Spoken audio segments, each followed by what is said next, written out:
Olá, caros amigos. Eu sou Gabriel Velasquez e este é o canal O Espiritualista. Hoje trago a vocês a carta psicografada da atriz Cris Pitch, que marcou a televisão brasileira como a inesquecível Bárbara da novela A Viagem. Esta mensagem traz relatos impressionantes, pois Cris faleceu muito jovem e de forma repentina, logo após atuar em uma trama que falava justamente sobre a vida após a morte. O relato traz grandes revelações sobre essa coincidência e como foi sua recepção no plano espiritual, detalhes que o grande público mal poderia imaginar e que podem até mudar a forma como assistimos àquela obra. Acredito que vocês ficarão chocados e emocionados.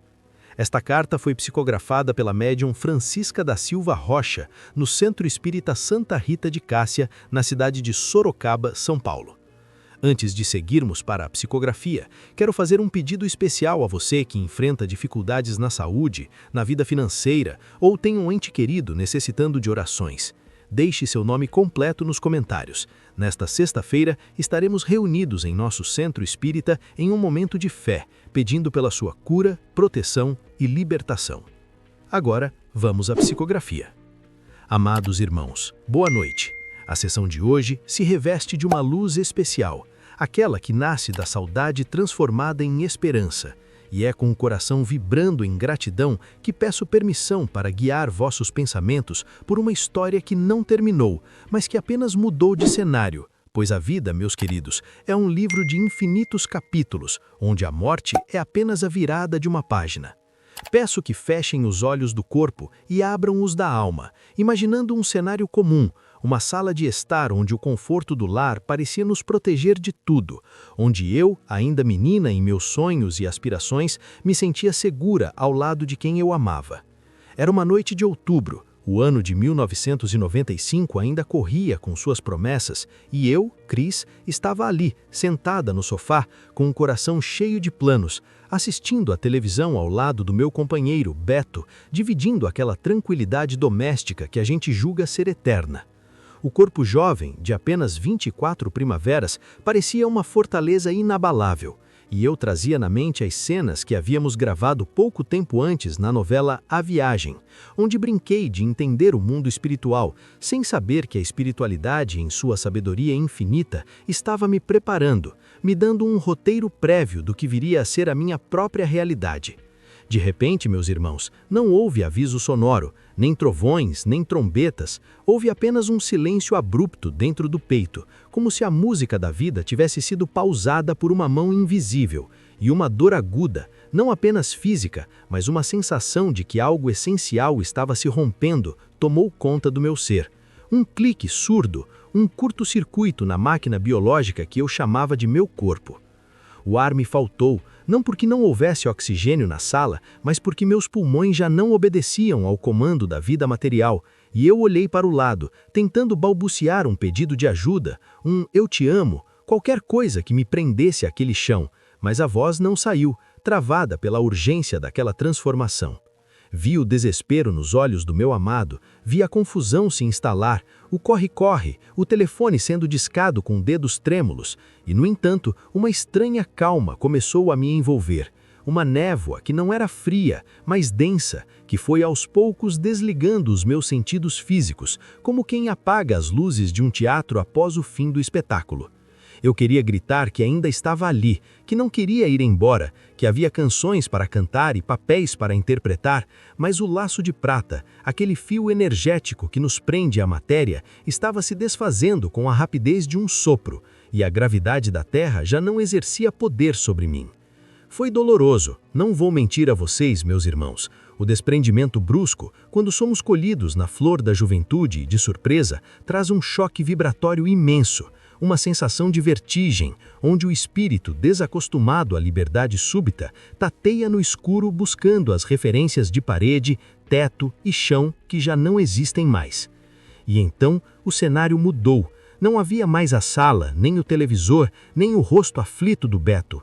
Havia uma penumbra, uma zona cinzenta que muitos de vocês conhecem pelos livros como o umbral, mas que eu prefiro chamar de zona de transição e reajuste. Um lugar onde nossos medos ganham formas e onde a nossa própria consciência projeta as sombras que ainda não resolvemos.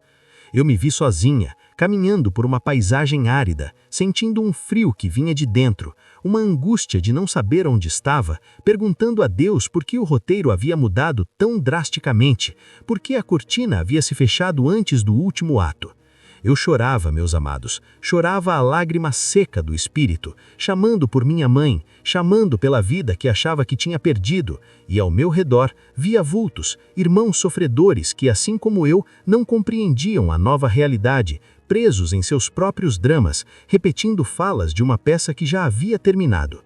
O tempo ali parecia elástico, uma hora poderia ser um século, e o medo de ser esquecida, de vagar eternamente naquele crepúsculo, começou a minar as minhas forças, fazendo-me encolher, pequena diante da grandiosidade do universo que eu desconhecia. Mas a misericórdia divina, irmãos, é uma mãe que nunca dorme, e o socorro espiritual não tarda para aqueles que, mesmo na confusão, emitem uma vibração de amor e de busca sincera. Foi quando, exausta de caminhar naquela névoa, sentei-me sobre uma pedra fictícia da minha própria criação mental e comecei a cantarolar, baixinho, uma melodia antiga, uma oração em forma de música pedindo luz. E a luz veio, não como um sol que cega, mas como uma aurora boreal, suave, colorida, rompendo a densidade daquele lugar, e no meio daquela claridade vi-me aproximar-se uma figura familiar, um sorriso que o Brasil inteiro conhecia e amava, um espírito que havia retornado à pátria espiritual pouco tempo antes de mim, mas que já ostentava uma luminosidade de quem trabalhou muito a alegria e a fraternidade.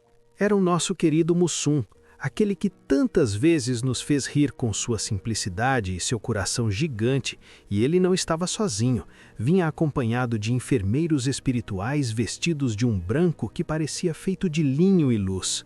Ele se aproximou, não com piadas, mas com uma ternura de avô, estendeu a mão grande e quente e me disse, com aquela dicção inconfundível, agora límpida e cheia de amor: "Vem, minha filha. O espetáculo agora é outro e a direção é do Mestre Maior.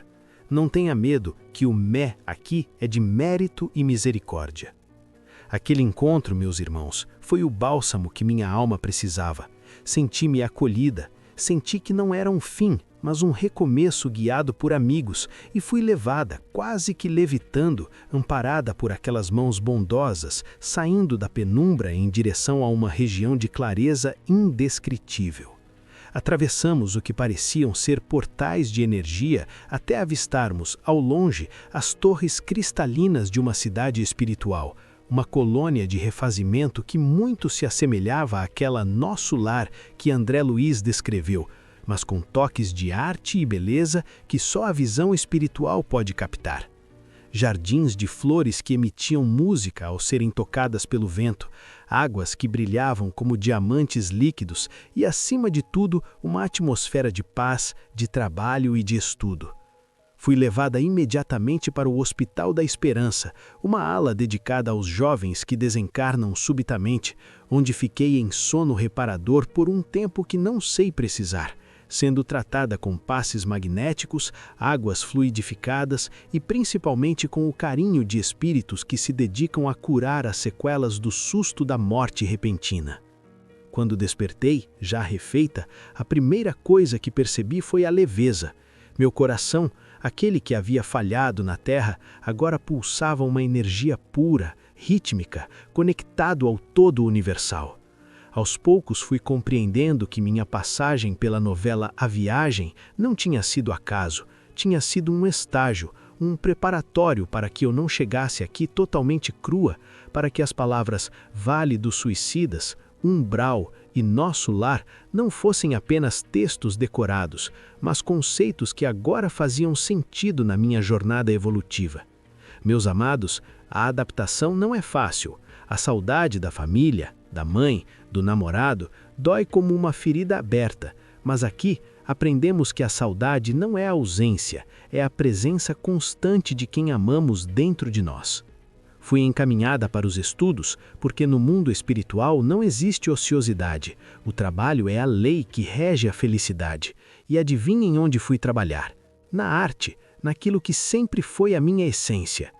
Hoje, integro uma caravana de arte e cura, um grupo de espíritos que utiliza o teatro, a música e a dança para auxiliar no despertar de irmãos recém-chegados que, assim como eu, chegam traumatizados ou apegados à matéria.